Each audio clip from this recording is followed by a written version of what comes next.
So time zones, we can calculate how far somewhere is behind or in front in terms of time by using longitude.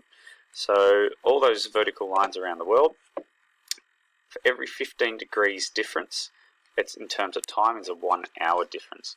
In terms of longitude, for 1 degree, it equates to 4 minutes difference. So if one town is located in one spot and its next town is 15 degrees longitude away, it's going to have a time difference of 1 hour. So we know that prime meridian line is where we do longitude east and west. We can use that to calculate how far somewhere is behind or in front. So in terms of, say, east of something is always ahead. For example, New Zealand is always ahead of Australia in terms of time. They get daylight before we get daylight, so they're in front of us.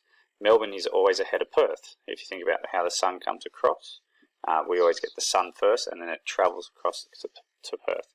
So we can actually work out the time difference by using this 15 degrees longitude. In terms of a map of the world, there's our prime meridian line there at 0 degrees. So these lines here are in 15 degree increments. So 15, 30, 45, 60 degrees east and the same west. Australia is down here. If you follow that line around, we're approximately 150 degrees east of the prime meridian line. So we could work out the time difference and work out how many lots of 15 away somewhere in particular is.